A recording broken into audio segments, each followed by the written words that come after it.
जब सारे रास्ते बंद हो जाते हैं, तो क्या जीवन सच में रुक जाता है या हम ये उम्मीद के छिपे हुए रास्ते पे ले जाता है?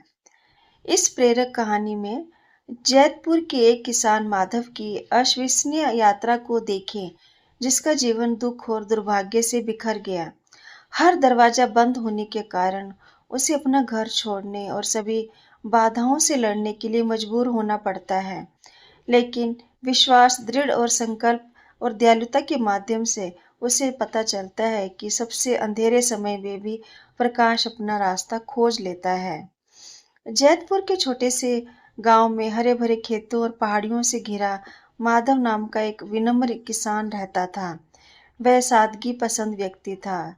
सुबह जल्दी उठता था, अपने खेतों पर जाता था और हर शाम भगवान शिव के मंदिर में प्रार्थना करता था। उसकी पत्नी सुशीला एक समर्पित और सुशील गृहिणी थी और उनकी 10 वर्षीय बेटी कविता उनके जीवन की रोशनी थी।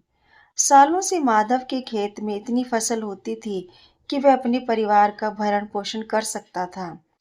उसके द्वारा काटी गई फसल से उनके खाने पीने का सामान और मामूली आमदनी होती थी, जिससे उनकी जरूरतें पूरी होती थी। हालांकि किस्मत को कुछ और ही मंजूर था। उस साल गर्मियों में जैतपुर में भयंकर सूखा पड़ा। कभी उपजाऊ जमीन दरारों वाली बंजर जमीन में बदल गई। चिलचिलाती धूप बारिश के लिए उनकी प्रार्थनाओं का मजाक उड़ा रही थी। कभी संतुष्ट जीवन जीने वाले ग्रामीण अब उदास थे। उनके कुएं सूख रहे थे और उनके मवेशी कमजोर हो रहे थे। बाधाओं के बावजूद माधव ने हार मानने से इनकार कर दिया। भगवान शिव हमारी परीक्षा ले रहे हैं, उसने मुस्कुराते हुए सुशीला से कहा। कई महीने बीत गए। साहूकार धनीराम का माधव का कर्ज और भी भारी होता गया। हर बार धनीराम के पास जाने पर उसकी आवाज और भी खतरनाक होती गई। माधव, तुम्हारे पास 1 महीना है। अगर तुम मुझे पैसे नहीं दोगे तो मैं तुम्हारी जमीन ले लूंगा। माधव घबरा गया। कविता स्थिति की गंभीरता को समझने के लिए अभी बहुत छोटी थी। अपने पिता से चिपकी रही, इस विश्वास के साथ कि वह सब कुछ ठीक कर देंगे। एक दिन माधव को खबर मिली कि उसका छोटा भाई विक्रम, जो पड़ोसी गांव में रहता था, गंभीर रूप से बीमार पड़ गया है। उसके पास जो थोड़े पैसे बचे थे, उससे माधव को देखने गया, लेकिन किस्मत बेरहम थी। डॉक्टर ने बताया कि बीमारी का इलाज संभव नहीं है। उपचार में माधव की सारी जमा पूंजी खत्म हो गई। इसके बावजूद भी उसने अपने भाई को खो दिया और भारी मन से घर लौटते हुए माधव ने पाया कि धनीराम ने उसकी जमीन जब्त कर ली है।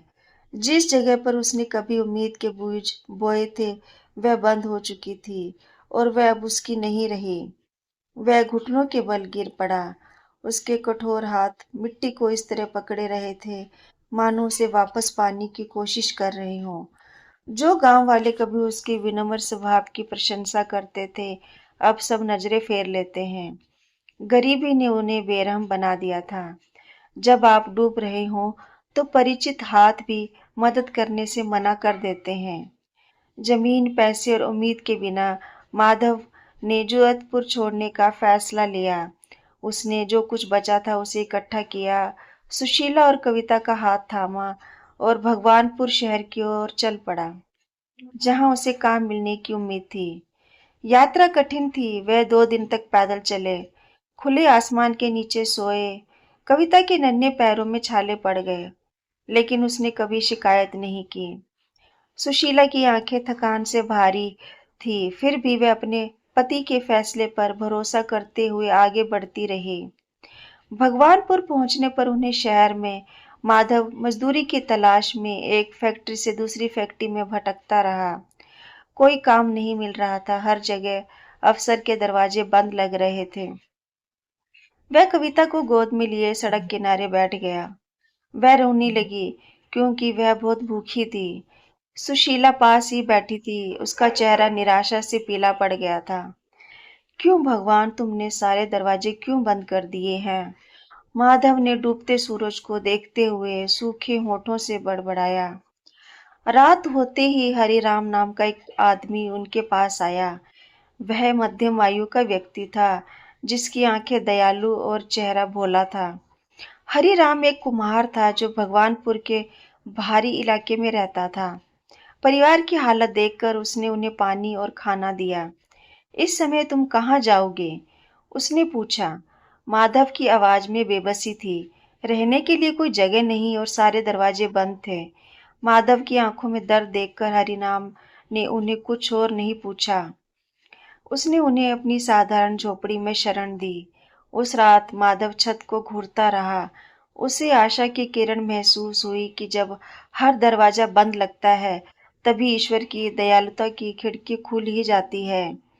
अगली सुबह हरिराम माधव को अपनी मिट्टी के बर्तन बनाने वाली कार्यशाला में ले गया। मैं तुम्हें ज्यादा कुछ नहीं दे सकता, लेकिन अगर तुम सीखने के लिए तैयार हो तो तुम मेरे साथ काम कर सकते हो, उसने कहा। मिट्टी के बर्तन बनाने का कोई अनुभव न रखने वाला माधव सहमत हो गया। उसके पास कोई विकल्प नहीं था। कई दिनों तक वह मिट्टी को आकार देने का संघर्ष करता रहा। उसके हाथ अस्थिर थे। उसके छूने से बर्तन टूट जाते थे, लेकिन उसने हार नहीं मानी। उसी दिन रात काम किया और धीरे-धीरे कला सीखी। इस बीच सुशीला और कविता ने रसोई में हरिराम की पत्नी की मदद की। कविता कमजोर होने के बावजूद धीरे-धीरे अपनी सेहत ठीक करने लगी। वह हरिराम के बच्चों के साथ इधर-उधर भागती। उसकी हंसी छोटे से घर में खुशियां भर देती। कई महीने बीत गए। माधव के हाथ अब कारीगर हो गए। उसने मिट्टी के खूबसूरत बर्तन बनाए, जिन्हें हरिराम ने शहर के बाजार में बेचा। धीरे धीरे माधव ने इतना पैसा बचा लिया कि एक छोटा सा घर किराए पर ले सके। उनके हाथ जो कभी खेती के लिए थे, अब मिट्टी को कला के रूप में ढालने में कुशल हो गए थे। एक दिन जगदीश नाम का एक धनी व्यापारी बाजार आया और उसने माधव के मिट्टी के बर्तनों की प्रशंसा की। शिल्प कौशल से प्रभावित होकर उसने आने वाले त्योहार के लिए सजावटी मिट्टी के दियों का एक बड़ा ऑर्डर दिया।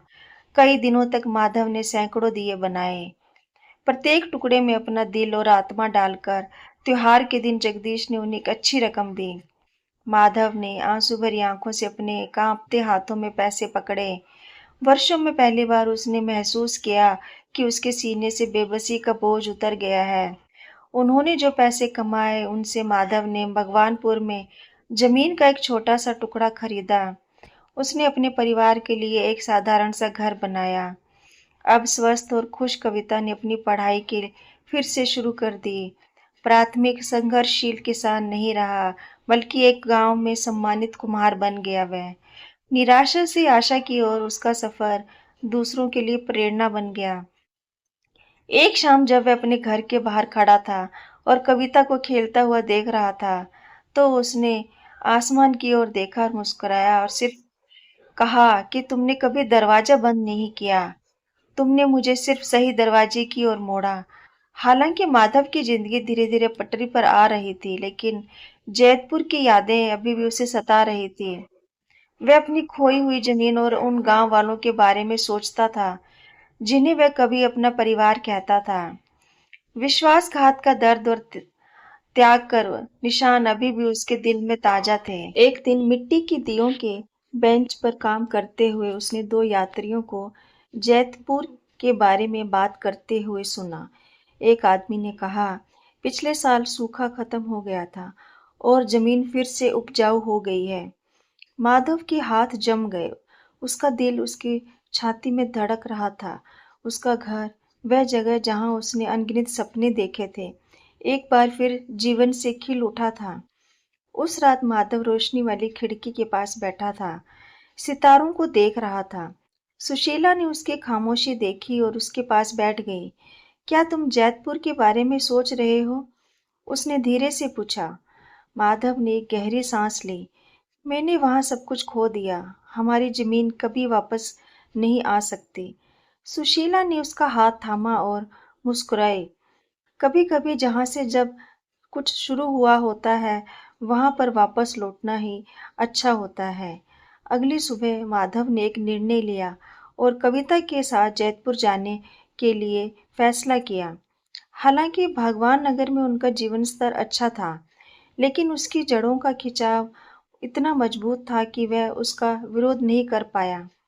वापसी की यात्रा लंबी थी, लेकिन इस बार निराशा नहीं थी, केवल दृढ़ संकल्प था। जैसे ही उनकी गाड़ी जैतपुर में घुसी, सुशीला की आंखों में आंसू भर आए। गांव सूखाग्रस्त भूतहा शहर नहीं था जिसे वे पीछे छोड़कर आए थे। अब वे हरे भरे हो गए थे और जीवन वापस आ गया था।